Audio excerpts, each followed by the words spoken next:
Is Santa coming to town? Is it that easy just to put one foot in front of the other? Does Saint Nick mind if you need a good cry or not? Is there a difference between crying and pouting? And I think my co-host and I will agree that pouting is very, very annoying. Welcome to Systematic Geekology and our Christmas Drive-In series. We're exploring 50-year-old Christmas movies, and in this episode, Liz and I went to go see the 1970s stop animation copying Rudolph. Santa is coming to town. All right, Liz, here we are. We finished the movie. We're leaving the drive-in. What is your first reaction to this classic 1970s stop animation Christmas movie? So this is when I'm negative 28, right? And we just left. Like, this is back in time. Okay, I'm negative 28. You're negative 28. And we just, math. So I'm just kind of like, wow, because we have to take into consideration the time period, you know? Animation is new. This is kind of advanced for the season. And this is, I would even say, whimsical for the season. So I am very impressed. I was negative 28. I'm negative 2 since I was born in 72. So I'm negative 2. So I have you back 27 years. No, if you do my math. I'm leaving. Yeah, I'm thinking that kind of similar, like, that stop animation is the high tech of the day. It's like the CGI. It's the computer graphics. It's the Jurassic Park of the day where people are like, oh my gosh, look at that tech. And how do they make these creatures come alive?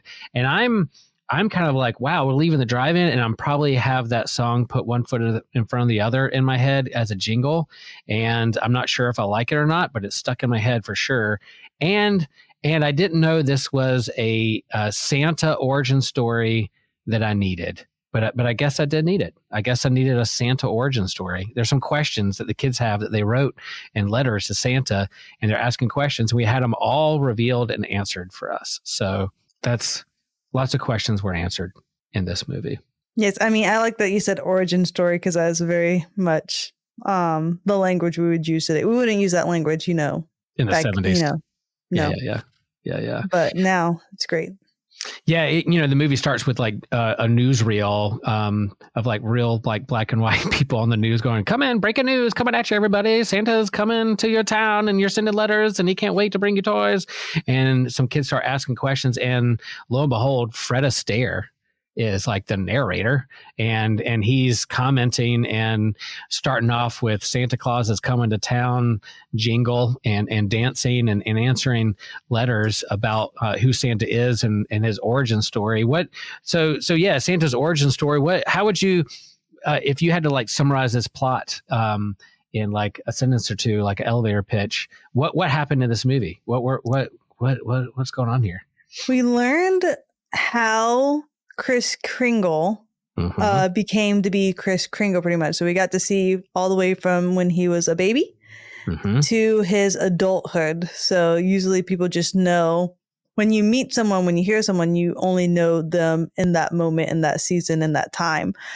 So we got to go back in time and kind of see the prequel to Christmas, if you will. Yes, the prequel to Christmas. So yeah, like Fred Astaire is there and narrating and reading some kids' letters who are asking questions, and he's like, "Well, I'm glad you asked." He even opens like Obi-Wan in Star Wars. He's like, "Well, hello there, glad to see you there. If you had some questions about Santa, well, let's go back. Let's go back to the beginning." And little did you know, I didn't know Santa was an orphan and like just dropped on somebody's doorstep, and then he was lost again. And then the animals found him, and then he was found again. So it's a story of like being lost and being found. So which I think they keep that kind of spirit of Christmas or Christianity in that.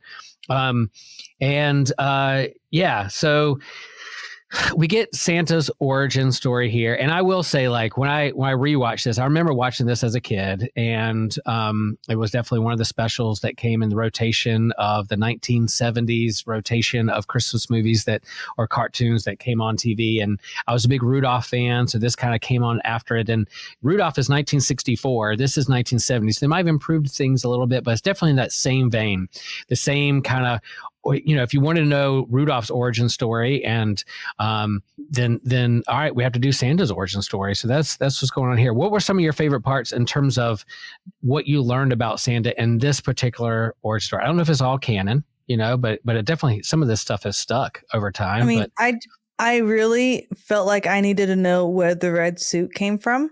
Yeah. Like his outfit, wardrobe choices, that was very important. That will, fashion is timeless if you think about it. Yeah. Yeah. So I enjoyed learning that. And what did you learn? Like, where did it come from? Like, I mean, it was like the family colors. It was that's what you were if you the family were part colors, of the Kringle family, which are elves. We learned he was lost in the woods again but the animals found him and brought him to the Kringles, which are a bunch of elves that made toys, but no one to give them to. They had no one to give them to because over in Somber Town, it was just too far a journey for them to go to in Somber Town. And so when Kris Kringle, donned the wardrobe of the Kringle elves, he said, he literally said in the movie, in the show, "I'm a man now. So now I can take toys to the town over to Somber Town and spread Christmas joy." So that's kind of what's going on there. And I just want to say that I really did like rewatching this movie. And for our listeners out there, if you haven't seen this before, if it's been a while, I recommend you watch it. It's tongue in cheek about his origin story, answering questions about Santa, but Liz, I'm going to ask you, do you think this movie holds up like 50 years later? Are there things in this movie that like still hold up in terms of what you think of Christmas, or if things outdated? How would you say? Because when I rewatched Rudolph, I'm like, dude, bullying is way like, come on now. Like we learned like from Rudolph, the cautionary tale of too much bullying. But this one, what's the tale here? What is it trying to say? And does it hold up in this Christmas in 2024? I think it's fun because we have traditions and a lot of people do not understand where their tradition comes from, especially with just if it's always been that way, people don't tend to learn the history. So it's kind of like, that's cute how they looking at it now, 32-year-old Liz, not negative 28, and have experienced almost 32 Christmases is like, oh, this is why we put lights on the Christmas tree. It came from this sweet gesture, or this is how this came about. This is why it is on the 24th, because he was getting older and Santa couldn't deliver gifts every single day to the children anymore because he needed a break. So he's like, I can only do this one day a year. And so which day of the year is he going to do it? And they did allude to the birth of Jesus because like, we're going to choose this holy night. And they showed the story like what the shepherds saw. And so they chose that night to be the marking. So it was very fun to have the origin of, granted, there was creative freedoms because we weren't there. So we do not know the origin of Santa Claus. My biggest question was, how did this mailman get all the tea? That was never addressed. Like, how did he know the tea? Yeah, that's right. Oh, and I need his source. Yeah, we need his source.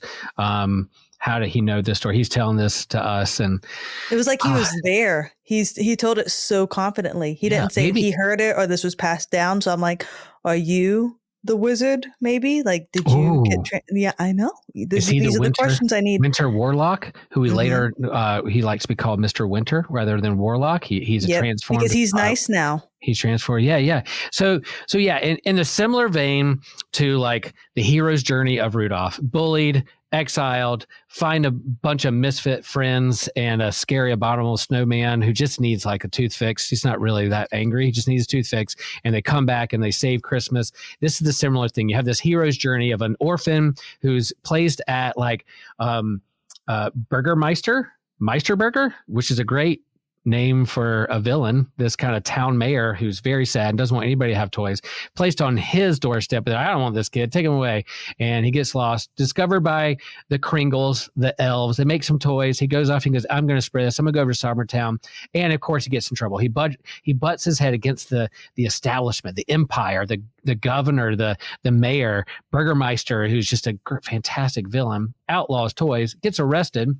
But along the way, he runs into this really, as a kid, I can imagine that I was probably scared. This winter warlock is just kind of scary winter warlock in there. But there's a transformation. One of my favorite parts of this movie is that in the midst of this, Kris Kringle gives Winter Warlock a toy. And he's like, a gift? Really? And that gift melts his sadness and anger and cold heart away, and he becomes nice. He becomes a transformed man from bad to good, and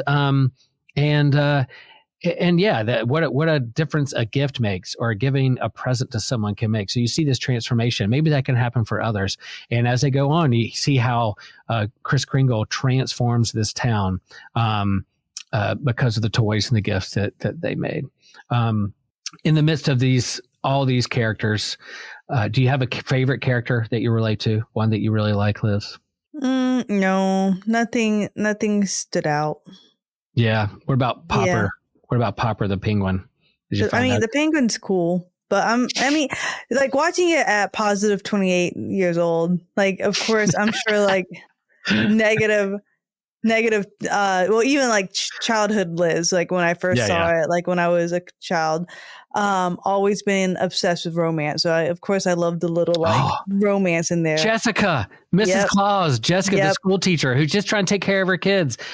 She changed her mind real quick. Like that was kind of one of those things like, oh, well, you give me a doll, fine. Toys are good. But it just shows like once you make it personal, like now you see the other side. And even with the bad mayor or the burger dude, like Burgermeister, burger dude, he got a yo. He's like, I love yo-yos, and so even him, yes. And the guy was like, you're breaking your own law. But it just shows like once you kind of have that personal connection, like you become relatable. But she changed real quick. Like, this is illegal. I've always wanted a dolly. Yeah, that whole gift giving, how it can melt any heart. And I like the origin story too. It's like you're wondering how like Kris Kringle and Mrs. Claus like got together, romance, their origin story of courtship, and how they got to be Mr. and Mrs. You discover that in this, and I didn't realize that Santa was a redhead until this movie. I don't know, but I guess he was a redhead, and then it became white. And I also share that Mickey Rooney, famous for a lot of Disney movies, a lot of old school Disney stuff, very famous 70s and 80s actor, was the voice of Santa. So you have the voice of Santa as Mickey Rooney, a very famous actor there. So Liz, does this however we define the Christmas spirit, does this particular Christmas movie, Santa Claus Has Come Down, capture the Christmas spirit for you? No, but I will be the first to say I'm kind of more of a bah humbug when it comes to Christmas, just because I don't have a lot of like good fluffy memories of it. So to me, it kind of captured the Christmas as in people are sad. So sure. Somber Town. You lived in Somber Town. Yeah, actually that is my Yeah. But but that's the reality. I think it was saying that 45, I think I just had this statistics, 45% of people actually experience more anxiety and grief during the holidays. It's not always holly jolly, because you have people who are grieving. You have people who do not have fond memories from childhood. And so it actually makes them more anxious, and they feel like something is wrong with them because they don't have the Christmas spirit when you don't. And so I literally talked to someone about that today, because like they're like, have you decorated yet? I'm like, no. They're like, well, it's 2.5 weeks before Christmas. I'm like, yeah, it's actually a lot of work to decorate just to put it down. I'm not anti-Christmas, but I'm like, I'm not waiting to decorate the house and to deck the halls and we don't have close people, so to like there's going to be no presents under the tree, because my husband and I, we're adults and we buy what we want all year long. And so I love the spirit of Christmas as a child. Like I know I had like a little bit of it as a child, like, like anticipating waiting and, seeing the grandparents. But once people you love die, it's kind of, you don't really look forward to it. And we have been kind of carrying this theme of like expectations and nostalgia. We talked about it at North Carolina Comic Con. Other places we've talked about that. And Christmas does carry a lot. The holiday season does carry a lot of expectations and nostalgia. When they aren't met, it can be super hard. I was feeling some anxiety last night. I woke up at 3 a.m. I was like, oh my gosh, there's so much on my to-do list. I haven't decorated. I got to get ready for a church. I haven't thought about gifts for this side of the family. And I started flipping out, and I was like, why am I feeling that way? I'm not going to lean into that, but let the spirit of Christmas and the real meaning of Christmas kind of take root and focus on those things. And, I think for me, this movie holds up with, the Christmas spirit and origin story of Santa. And he's one of my favorite heroes, Saint Nick and Santa Claus. I love that guy. But then there's this kind of like undernight, like this whole idea of Santa checking his list, whether you're naughty or nice, or where you better not cry, you better not pout, because I'm telling you why Santa Claus is coming to town. And part of me is like, wait a minute, is this just a ploy to get kids not to pout or cry because, somebody's watching you, and if you do that, you're not going to get any gifts? Kind of like this spiritual terrorism of Christmas, like that whole Elf on the Shelf thing. Yep.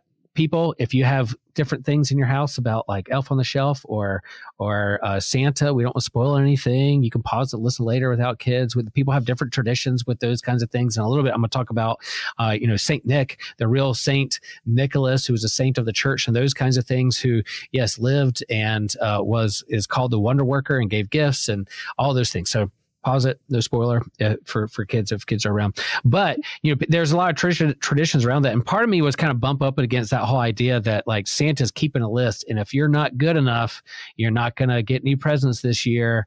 And so using that as kind of like a way to kind of manipulate children to be well, I feel like the parents kind of did that, because even this show, a movie, did a good job of him. Like, he's like, it's almost that excitement. And so I don't have kids, but I'm sure once I do, like, I feel like that Christmas magic will kind of return, or will like become a new kind of magic. Like I said, I'm not anti-Christmas. I just don't get the butterflies. And I am okay with not getting the butterflies.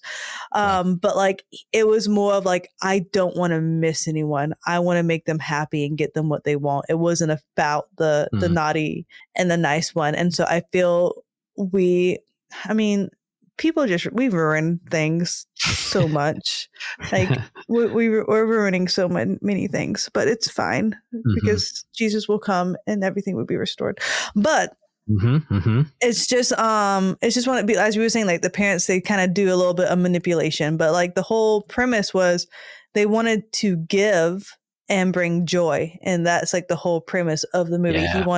He wanted to bring joy to his foster family by giving them their purpose back and having their toys be played with, because they were not fulfilling their purpose. So like, that was the whole like desire, wasn't really for like, let me do this for the kids. He did this for his family, to bring purpose to them. And then he wanted to bring joy to the kids, and he wanted to like, make them happy. And so we are so even a lot of these, with my husband being a worship pastor, and I'll bring up, I'm like, what about this song for Sunday morning? He's like, it's a lot of I-centric. He's like, he's very careful with the worship songs we sing. He's like, that's a great praise song.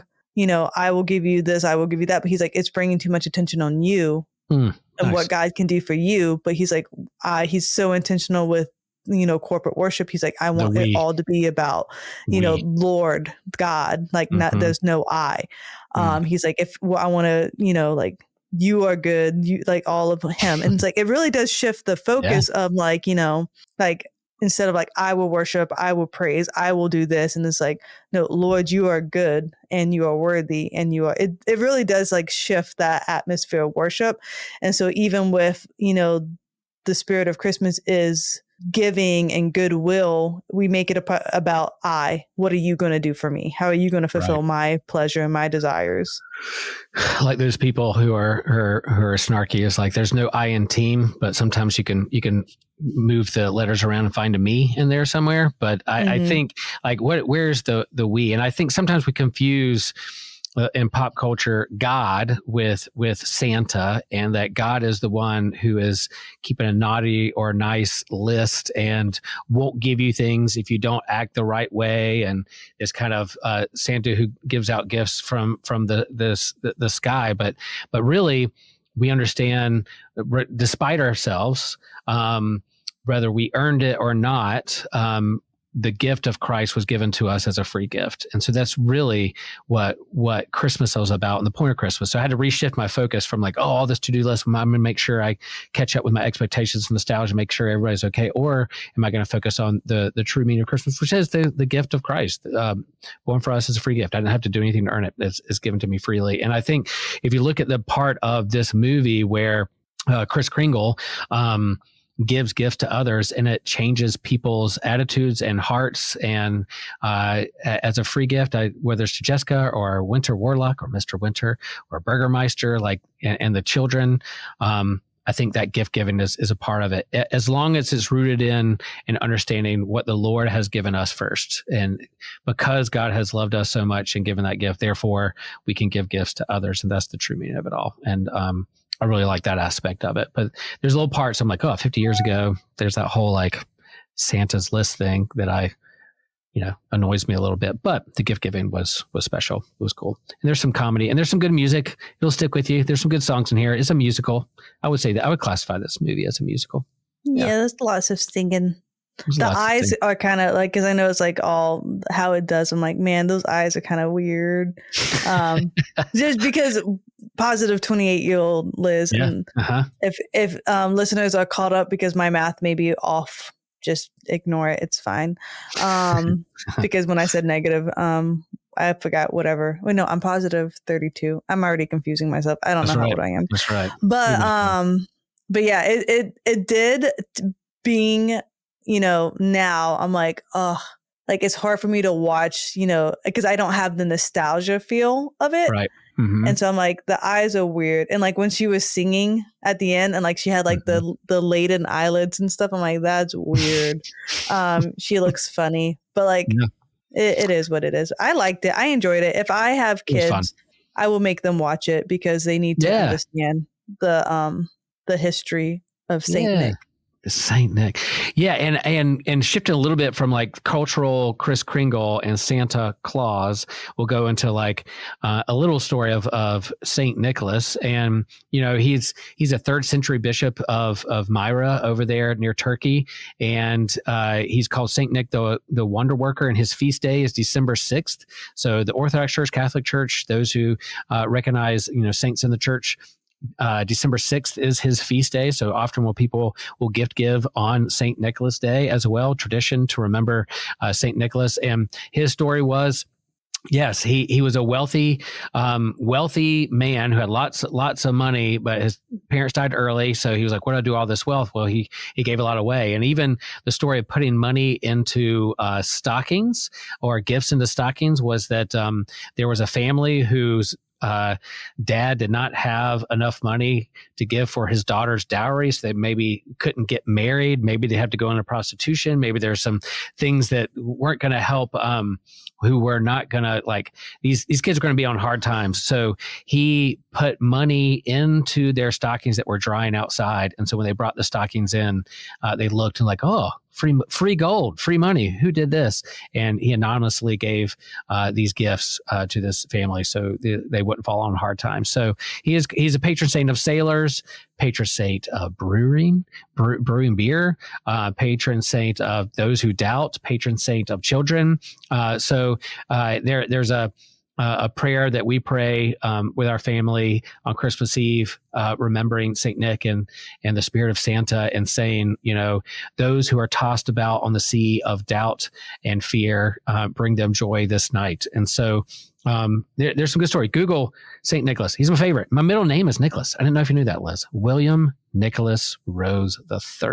Oh, that uses identifying as Saint Nick, and I was going to allow it. Yeah. So I identify as Saint Nick, and he's part. Yeah, I love that. What a good saint. He's my favorite. So the whole, like, I love superheroes. I love the hero's journey. This captured a little bit of the origin story of Santa. Go out there, Google learn about Saint Nick, and it's fun how it all came together. And yeah, we'll keep giving gifts. We'll keep giving gifts and shining lights and spreading the joy of Christmas all around. Well, so you already shared. Yeah, you recommend this movie. You said when you have kids, you can put this in the rotation. But you recommend this movie to those who are like, I'm just looking for a good Christmas movie to put me in the spirit of Christmas. I feel like this is it's a classic, so you have to watch it just once. If it wasn't for our our drive-in, I wouldn't have rewatched it until if I would have had kids. I'm like, all right, let's watch the classic so you can experience it, Yeah. But it's a classic for a reason, and it is. I like the news article at the beginning. It kind of makes it a little more timeless. Mm-hmm. If it even though it time stamped it, it makes it so fun and nostalgic. Yeah, and it reminds you of a time of writing letters in the mail, 1970s, little time capsule of the world news and breaking news, but also they're mailing letters to the North Pole, so Santa gets the list, so they know what Santa. I bet you has an email now for the kiddos today. I bet so. He's got a. Yeah, I need to look. Does Santa have a TikTok or an Instagram or? I don't know, but I bet you there's some kind of thing. It was this is Santa's email for the. But I mean, kids don't really do email. I feel like that's an old thing now. You can text Santa. Emails, yeah. Text Santa. I know there's a thing where you can FaceTime them. Oh, that's fun. Yeah, you can FaceTime Santa, and it's there's a Santa tracker on Christmas Eve too. You can pull up Santa tracker. The NORAD and tracking all those things would have a Santa tracker, see where he is around the world. I love it. Love it. Love it. Cool. Well, thanks y'all for listening. I highly recommend this. Maybe put it in the rotation. If you haven't seen it in a while, do it. And our final question here, all right, we've done these drive-in series of movies. We talked about our favorite movie snacks, but if there is a Christmas snack or Christmas goodie you were going to bring to the drive-in, Liz, what would it be? It would be peppermint bark, but I would have to make it to bring it. Oh, dude, I want your peppermint bark. It wouldn't be store-bought. It wouldn't be store-bought because sometimes they're too thick. You know what I mean? Yeah. Okay. My bark is a good consistency. I trust your baking skills. You're a pro. And I would just I would ask you to bring more to share for me. Mm-hmm. Yeah, I agree. I only know how to make it in big batches. Love it. I'll say one of our favorite snacks as a family. We have to. It's a part of our Christmas. If we don't have it, it doesn't feel like Christmas. There is an actual pastry called a Kringle from Wisconsin. This like a circular pastry, and we have it every. It's called Kringle in honor of Kris Kringle. It's called Kringle. You can get it at Trader Joe's if you want it, but we get ours from Racine, Wisconsin, where my mom's from. Is a Swedish pastry or something. But yeah, I would bring some of that to share with Liz. Look it up, order you one, grab one. It's super delicious. Thanks for listening, folks. We hope that you have a fantastic holy day season, and that you feel the spirit of Christmas and the gift giving. And remember that if this is a hard time, which it can be for lots and lots of people, in whatever stage of life and faith you're in, that if you need anything, if you need to reach out to us, let us know. We would want you to know that whether you are crying or pouting, you are loved, and that you are a beloved child of God, and that you can cry and pout if you want to. That's right, you can. You know, I think the spirit of St. Nicholas in this time will not mind if you need a good cry, and we're there for you. Remember, you are loved. And yeah, folks, remember to rate and review and share with friends, and go watch this movie. And remember, always share the faith, share the geek.